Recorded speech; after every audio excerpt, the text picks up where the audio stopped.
Let's do some sample problems from Unit 10 on positive chemistry. Describe the puzzle piece that represents a group 2 metal in this simulation. So I've changed this to group 2. Here's one of them. And it has 2 tabs sticking out. And now it wants to lose 2 electrons to fulfill the octet rule, because to get a periodic table, look at group 2. I'm talking about the one that starts with beryllium, the vertical column, and it wants to lose 2 electrons because it has 2 extra compared to helium. It has 4 electrons, that's 2 valence, but it wants to have 2 total so that it can have a completed outer shell. And I'm right. And let's do this one, group 15. Group 15 puzzle piece. Let's change this to 15. Actually, let's do 17. It has 1 indent. And what does this represent? It wants to gain 1 electron. And I am talking about the fluorine column. Get your periodic table. And for instance, chlorine has 17 valence electrons, but it wants to have 18 like argon, so it wants to gain 1. And that is right. And also, we can test how this would actually work. You can tell that these 2 tabs do not match this 1 indent, so we would need 2 of these, and then we could test it and look, they actually dock correctly. Let's talk about this type. What group is magnesium in? Get your periodic table. It's in the second column, so that's the second group, so it's 2. Chlorine is in the 17 group, that's the column. And so magnesium is a +2, or wants to be, and chlorine would be a -1. So let's do group 2 here, group 17. That means we need 2 of that. We can test it, and we're right. So we needed 1 of these and 2 of that.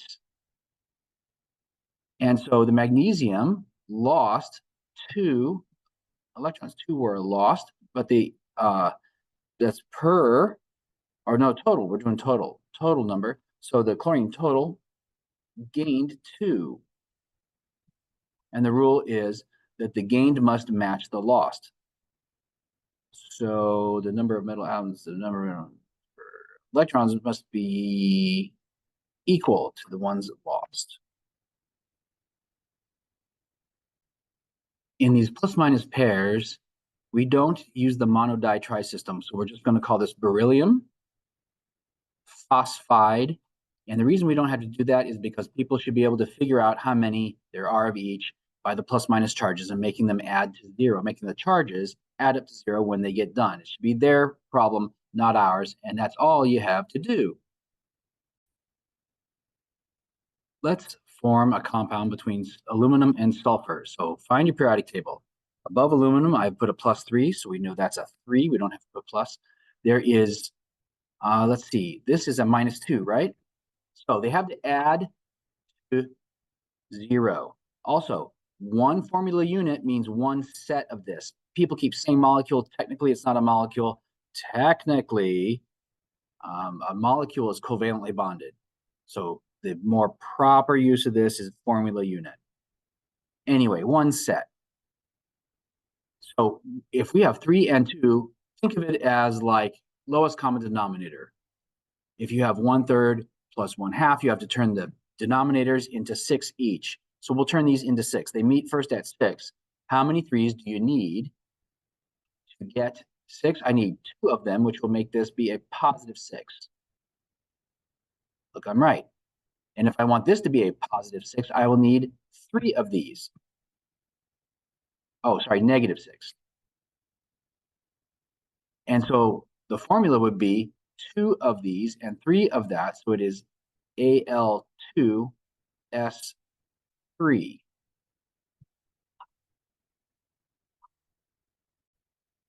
Here they've stopped helping us so much. Get your periodic table. Lithium's in column 1. That means it wants to be a +1. And phosphide's in column 15, which means it wants to be a -3. So we've got +1 and -3. That means we're going to need 3 of these. We're going to need 3 of the lithium to make this all add to 0 when we get done, and just 1 of the phosphorus. And there we go.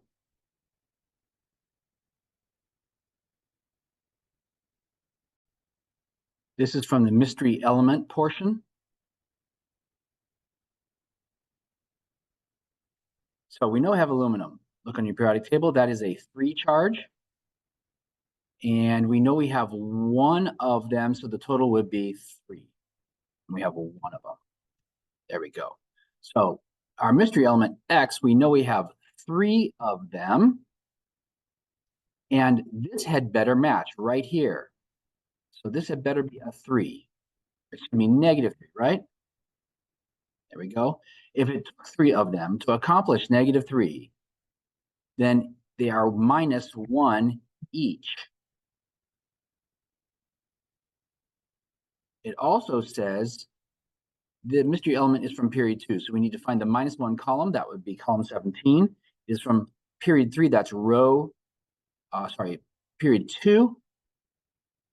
That is row 2. So this element is fluorine, which means this is aluminum fluoride. And again, we don't use the monodi-tri system on plus and minus because they should be able to figure that out. And it's fluoride, not fluorine. And let's try another one. So we know oxygen is a minus 2 each. I have one of them, which means the total is minus 2. My mystery element, I have 2 of them. This had better match here. So this had better be a 2. It took 2 of them to accomplish positive 2, so they are positive 1 each. And it is from period 4. I actually had to check which 1, 2, 3, 4 makes it potassium. And so it would be potassium oxide.